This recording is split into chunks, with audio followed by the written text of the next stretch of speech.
On Diamond 88.7 FM, we give credible, factual, balanced reports at all time. Join us as we take you around the globe on the world news. Diamond 88.7 FM, Ilorin, your shining supreme station.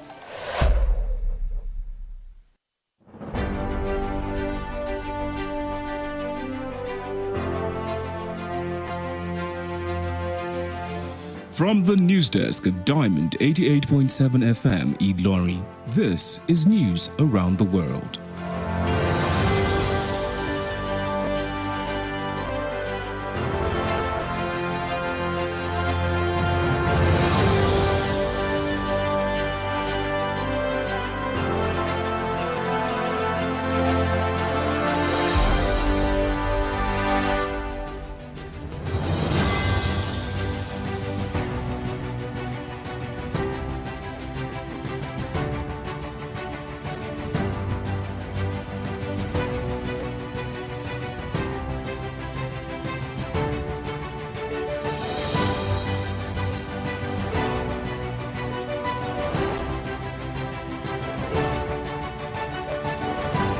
In the headlines, federal government to shut Ijora Marine Bridge in Lagos for 21 days for emergency repairs. 3 Kebbi senator formally defect to APC. Para governor sent Freedom of Information Bill to the House of Assembly. And on the foreign scene, India kills 3 suspected militants in Kashmir region. In our business news, United Kingdom unemployment its highest since 2021. In entertainment news, American rapper faces life in prison over shocking sex trafficking allegations. And from the world of sports, Nigerian striker Arokodare wins Best African Player Award in Belgium. Good evening and many thanks for joining us for news across the world on Diamond 88.7 FM Ilorin. I am Omonike Babatunde. You can listen to us via our website at www.diamondfm.net or watch us live on Facebook at Diamond 887 FM. You can also download our app and Play Store, Diamond 887 FM. We'll bring you details of the news after this break. Let's go away, please. Drug abuse affects both brain and behavior. It has multifaceted impacts on one's body, mind, and nervous system. However, you can avoid being addicted by giving zero tolerance to the use of drugs. Associate yourself with the right persons. Do not give in to peer pressure and learn to handle life's pressure rather than resorting to hard substances. Remember, Diamond 88.7 FM cares for your sound spirit and good health. This message is from Diamond 88.7 FM.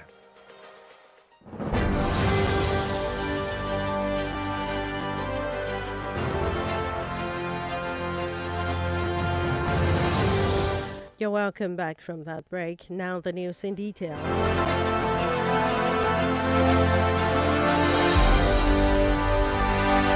The Federal Ministry of Works has announced the closure of Ijora Marine Bridge for critical repair works from Sunday, 18th May by 7 a.m. for 21 days. The closure of Ijora Marine Bridge, according to the Federal Comptroller of Works Lagos engineer Olukorede Keisha, will be full at some sections of the bridge and partial at some sections. This critical project, she said, aimed to improve road safety and enhance the driving experience of motorists.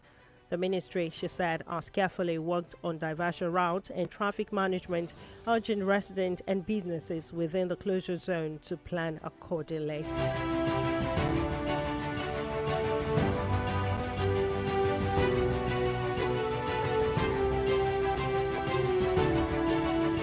Now, 3 senators from Kebbi State on Tuesday officially defected from the People's Democratic Party (PDP) to the All Progressives Congress (APC) on the floor of the Senate.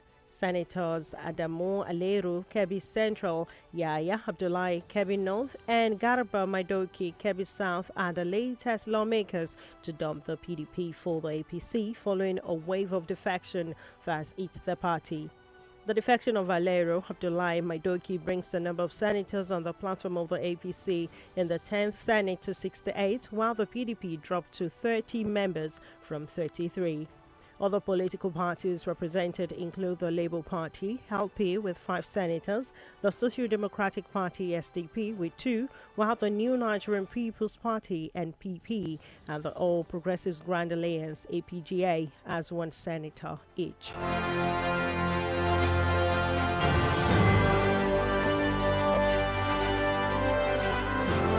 Members of the House of Representatives has rejected a constitutional amendment bill seeking to rotate the office of the President and Vice President among the 6 geopolitical zones of the country. In addition, the House rejected 6 other constitutional alteration bills listed in the other paper of the House for consideration.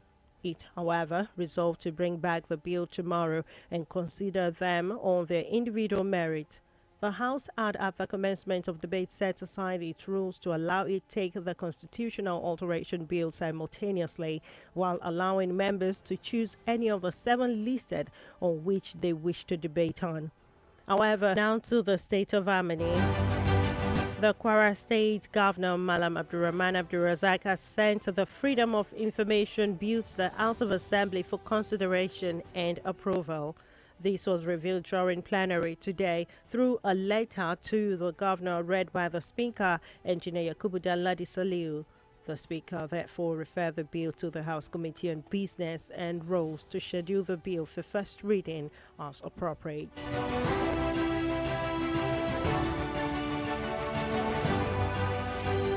Still in the state of Harmony, the Kwara State Electric Power Sector Bill was read for the second time on the floor of the Kwara State House of Assembly. The bill was read for the second time during today's plenary. While leading the House on the debate on the general principle of the bill, the House Leader, Honorable Mogaji Oba Abdulkadri, representing Ilorin Central Constituency, urged his colleagues to give the bill accelerated passage because of its importance in ensuring provision of adequate electricity in the state, most especially in areas not presently covered by national grid. Other lawmakers who contributed to the debate of the bill support the bill as it will enhance the local generation, transmission and distribution of electricity in the state. The Speaker, Engineer Yakubu Danladi Saliu, referred the bill to the House Committee on Energy for further legislative processes and submitted its report to the House as soon as possible. An online video where the embattled governor was seen during a church service warning its supporters not to jeopardize what he termed the peace process.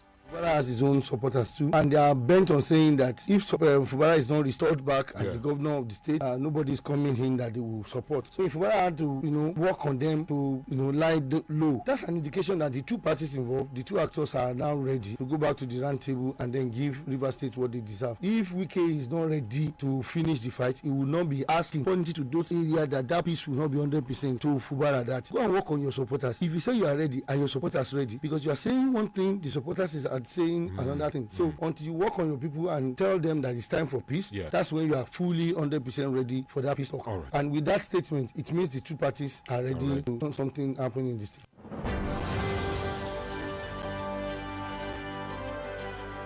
While contributing to the latest viral video where Nigerians are calling onto the Economic Financial Crimes Commission to arraign and arrest the former Niger Delta militant Tom Polo over the abuse of Naira, he stated that Nigerian laws are not applicable to citizens across board, stressing the need for relevant institutions to take necessary steps in preventing further decay. About it is in Nigeria is that our laws and application of justice is always being selective. Otherwise, there are videos of a lot of government officials, a lot of personalities in the country abusing nairas and uninvited till tomorrow. Seen this social media thing so many times that I do questioning that why was this person not invited or arrested? There's a difference between invitation and then arrest. Bobrisky was not invited. He was arrested and prosecuted. So many people were arrested and prosecuted. Of recent, there was this person, and it's a popular person too, that was called upon. Yeah. He came out to also be an ambassador of preaching against the abuse of Naira. He was even prescribing to people how they can, arrange their. And that was the voice of a public affairs analyst and social commentator, Dr. Sunday Olaifa Adeseko, as it got featured in Diamond Breakfast Show today.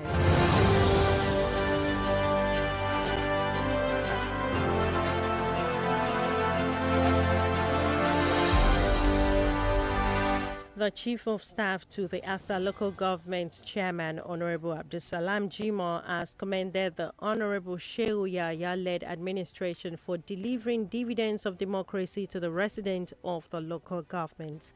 Jimo made this remark while featuring as a guest on the popular Yoruba News and Current Affairs program, Epawadasi, on Diamond FM Ilorin today, monitored by Abimbola Aziz and Folorunsho Comfort. He mentioned that since its inception, he has commenced on various projects, including renovation of primary health centers, extension of road cables, scholarship to 46 students in the local government, solar power, total renovation of district head office, amongst other commendable projects. Jimo, while responding to questions of the delays in appointing supervisory councillors and council secretary of the local government, said that the chairman is already making consultation in order to select efficient persons into the office.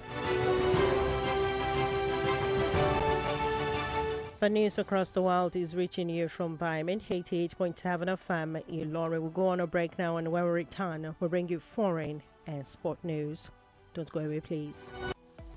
Follow us on social media, Facebook, Twitter and Instagram at Diamond 87 FM. Diamond FM, shining supreme.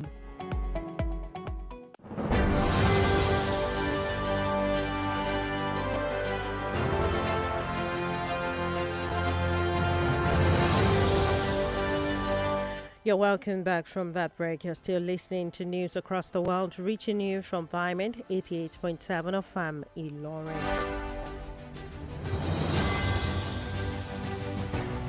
Now to the foreign scene.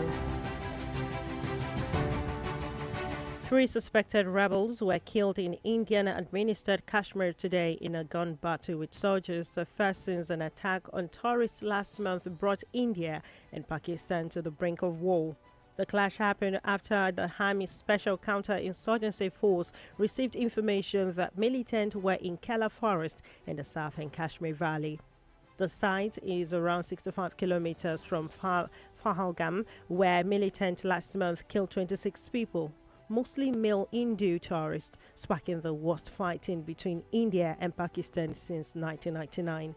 India accused Pakistan of backing the terrorists it said were responsible for Pahalgam attack, a charge Pakistan denied, and last week launched missile at sites in Pakistan it said were hosting the militants.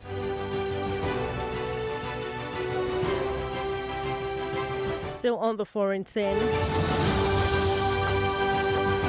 United States President Donald Trump and Saudi Crown Prince Mohammed bin Salman signed a $142 billion defense agreement.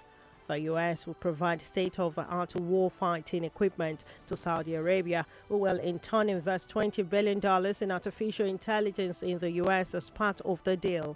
Trump is on the first leg of a major diplomatic 4-day tour to Saudi Arabia, Qatar, and UAE. Earlier, Trump was joined by Elon Musk and other business leaders at the lavish lunch in Riyadh. According to the White House, the agreement between the U.S. and Saudi Arabia announced today is the largest defense sales agreement in history.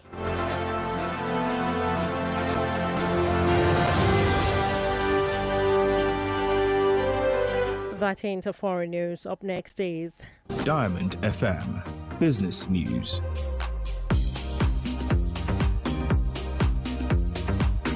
Britain's unemployment rate has reached the highest level since August 2021, with businesses facing a UK tax hike and US tariffs. The Britain Office for National Statistics said in a statement that the rate climbed to 4.5% in the first quarter, compared with 4.4% for the 3 months to the end of February. Today's data covers the period between April's introduction of a hike to a business tax laid out in the Labour's government maiden budget in October. It also precedes a baseline 10% tariff imposed on the UK and other countries by the US President Donald Trump last month. Analysts said the data will likely see the Bank of England cut its key interest rate a further 2 times this year, having reduced borrowing costs twice already in 2025.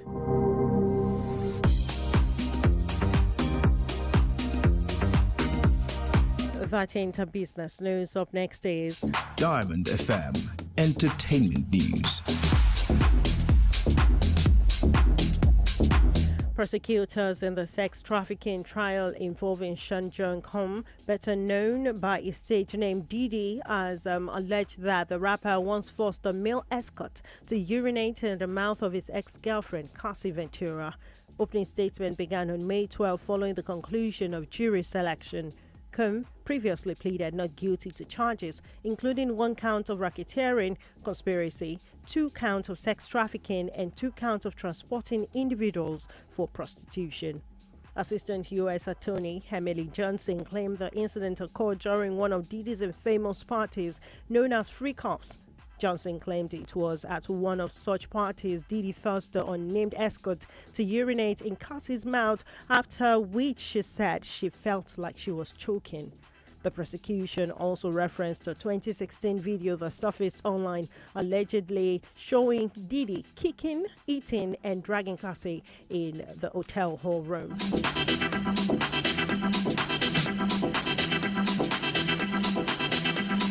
That ain't entertainment news. Up next is Diamond FM Sports News.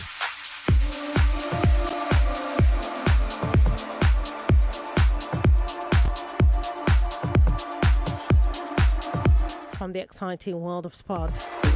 Super Eagles and KRC Genk striker Tolu Arokodare has won the 2024-2025 Ebony Shoe Award in Belgium. Arokodare claimed the award meant for the best African player in the European country for this campaign on Monday. The 24-year-old has scored 20 goals in the Belgian Jupiler Pro League and is the second leading goal scorer in the competition. He helped Genk finish top of the pile in the regular 2024-2025 season, but their campaign suffered a setback in the championship playoffs. Arokodare became the 7th Nigerian player to win the award, the latest since Paul Onuachu won the prize in 2021. Daniel Amokachi, Victor Peba, Godwin Opara, and Celestine Babayaro are all the Nigerians who have won the award.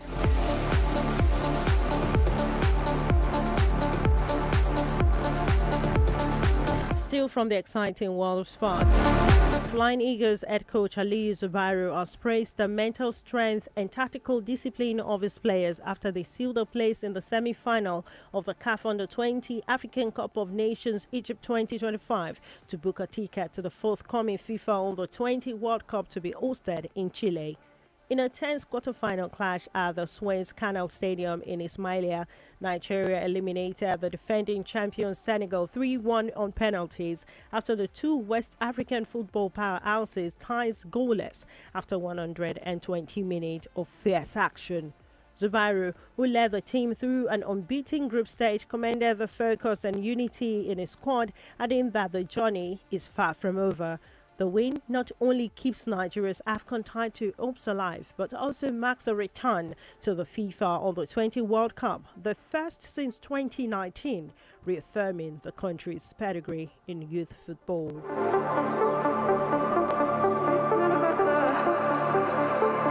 That's it from the world of sport.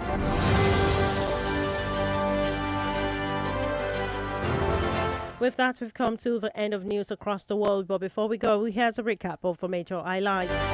Federal government to shut Ijora Marine Bridge in Lagos for 21 days for emergency repairs.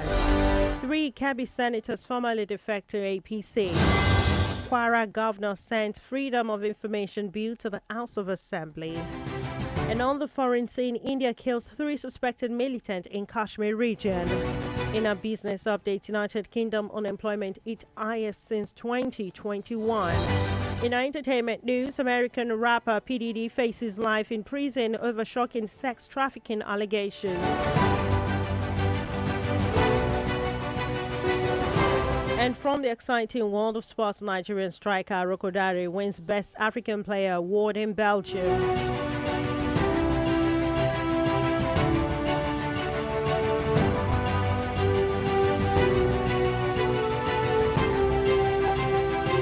For today in history.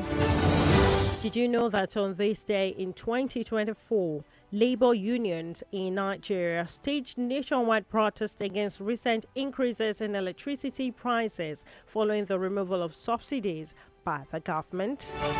Now you know. For news coverage or information about happenings around you, kindly contact Diamond FM newsroom number on 091 6062 7526. One more time, 091 6062 7526. The news across the world was edited by Abiodun Akinwumi, and my name is Omonike. Babatunde. Thank you for listening to your Shining Supreme station, and please stand by for the news in Yoruba language. Good evening.